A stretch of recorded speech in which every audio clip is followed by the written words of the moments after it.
I used to be someone who struggled with discipline. I had big dreams and goals, but I found myself getting distracted and losing motivation easily.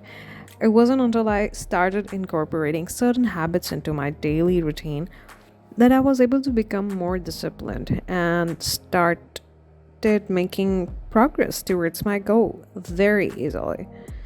I believe that by setting the right intention and cultivating healthy habits, you can become disciplined and stay on track towards your goals.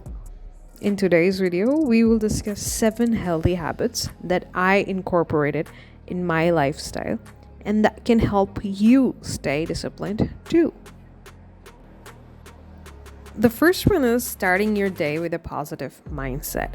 For me, that means taking a few minutes in the morning to meditate or journal and set my intentions for the day. It helps me stay focused and motivated. I believe the way you start your day can set the tone for the rest of the day. By waking up with a positive mindset, you are more likely to approach your day with enthusiasm and energy and optimistic mindset kind of thing. One way to cultivate a positive mindset is by practicing gratitude. According to Mel Robbins, the author of the 5-second rule, gratitude is the antidote to fear. By focusing on what you are grateful for, you can shift your focus away from negativity and towards positivity. Let's take a moment to reflect on what we are grateful for. Count your blessings. It can be as simple as having a roof over your head or having that warm cup of coffee right in your hand in the morning. By starting our day with a positive mindset, we can attract more positivity into our lives and stay motivated towards our goals. Next step is prioritizing our tasks. I'm sure we have all had those days where we feel like we are constantly busy, but at the end of the day, we haven't really accomplished anything that mattered.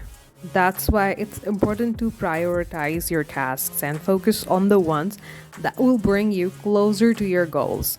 Prioritizing your goals ensures that you are using your time effectively.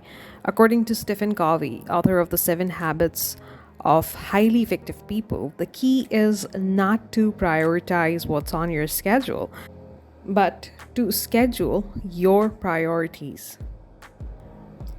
By identifying your most important tasks and highlighting them and putting them on top, you are scheduling them into your day and you are sending the signal to your brain that these are the major tasks that are due for today. You can ensure that you are making progress towards your real goals and you're not just completing the daily routine tasks only, because we can easily get sidetracked and get easily distracted by the daily tasks, the daily random tasks, for example, like shopping, and for example, like washing dishes and cleaning and all those stuff that we do daily. So pick up your journals and write down what are the most important tasks you need to accomplish today. It's hard to stay disciplined if you don't know what you're working towards.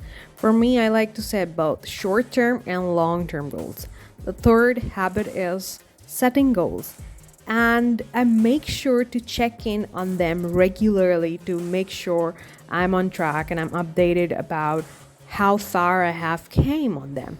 Setting goals is an important step towards achieving your dreams, achieving your goals. By setting clear and specific goals to the detail, you can create a roadmap that is very specific for the track you want to take, for the success that you want to achieve. According to Brian Tracy, who's the author of Eat the Frog, goals allow you to control the direction of change in your favor.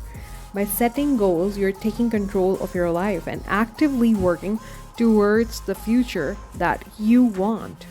So what are the big dreams you want to achieve? Write down your short term goals as well as your long term goals. That means that write down the goals that you want to achieve this week, this month, in 6 months, in a year from now, and in 3 years from now. The fourth habit is practice self care. You can't expect to work towards your goals if you're not taking care of yourself. For me, that means taking breaks when I need them, getting enough sleep, and making time for things that brings me joy. I am very like a listener to my body, what my body needs. If it needs rest, I give it rest. If it needs nutrition, I provide it nutrition. If it wants some me time, some peace in my life, then I go for a walk, I read, I journal, I write my thoughts down onto a paper, and I practice meditation. Or I just do some face mask or some skincare, anything that makes me feel good about myself, I believe is self-care. And I think self-care is essential for maintaining discipline as well. By taking care of yourself physically and mentally, you are better equipped to handle the challenges that come your way. From the book The Art of Possibility by Rosamund Stone Zander and Benjamin Zander, we all know how much easier it is to take care of others than it is to take care of ourselves. Yet taking care of ourselves is the only way we can take care of anyone else. You cannot be a source of contribution unless you are taking care of yourself. And that means treating yourself with the same compassion and generosity that you would offer to a good friend. So be a good friend for your own self first. By prioritizing your own self-being, you are able to give more to those around you. Take a moment to reflect on your self-care habits. How do you prioritize your own well-being? And it can be as simple as taking a walk in nature or practicing meditation for just 5 minutes from 24 hours of your day.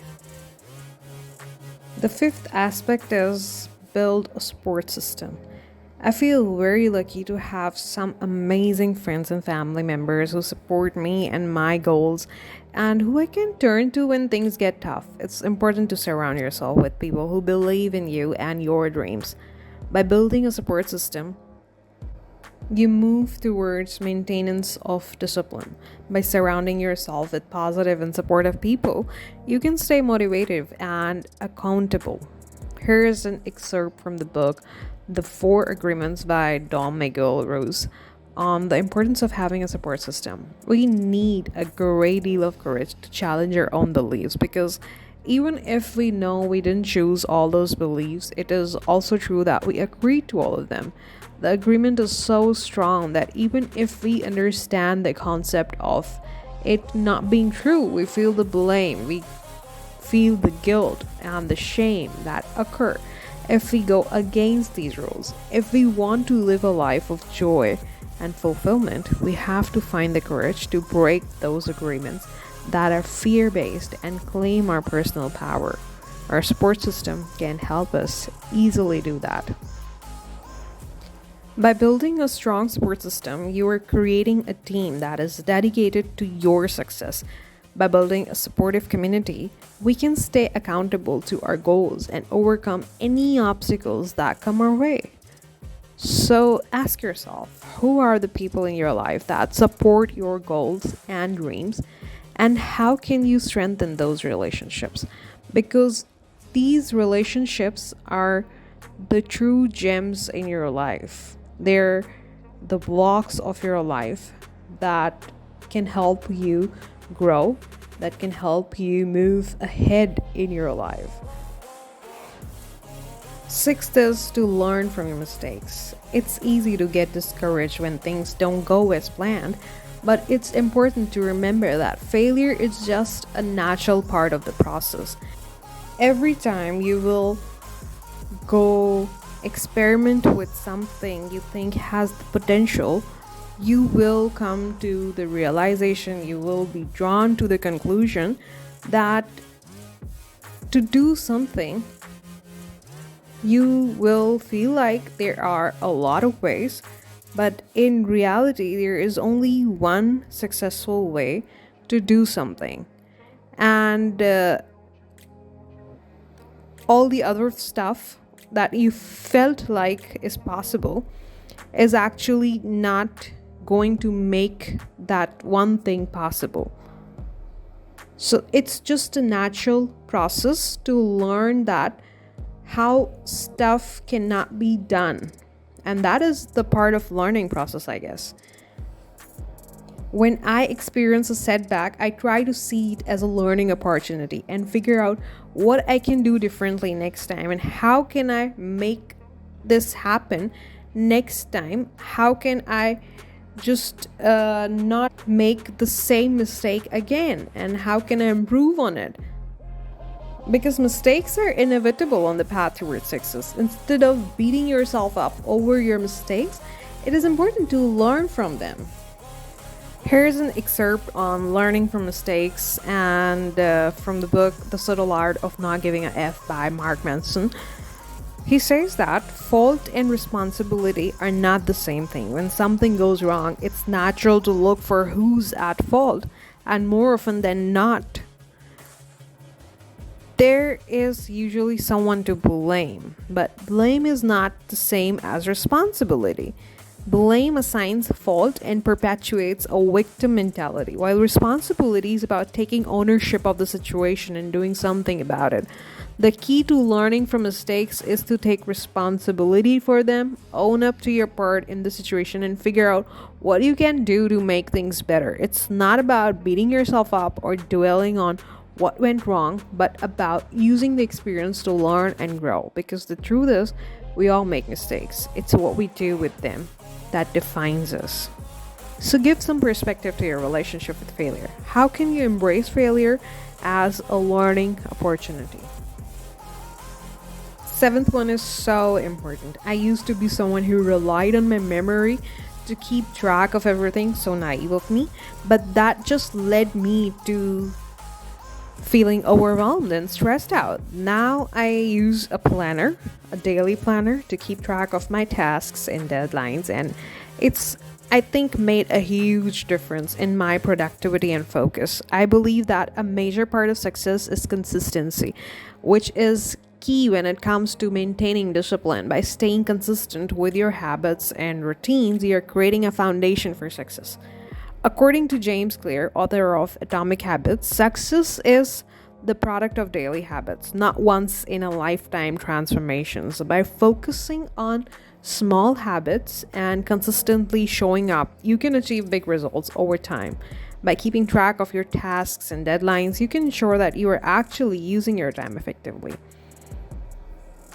By getting your ideas and tasks out of your head and into a system, you can actually free up mental space and stay focused on your goals, and you can have a pictorial diagram in front of you that will show you how you are progressing and how you can work on the system to improve your progress. So build a system for improving organizational habits.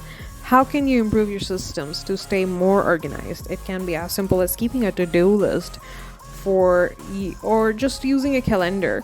By staying organized, we stay consistent. And when we stay consistent, we avoid the feeling of overwhelm and ensure that we are making progress towards our goals. So remember to start your day with a positive mindset, prioritize your tasks, set goals, practice self-care, build a support system, and build a system for organizing yourself to the deep levels of attaining discipline.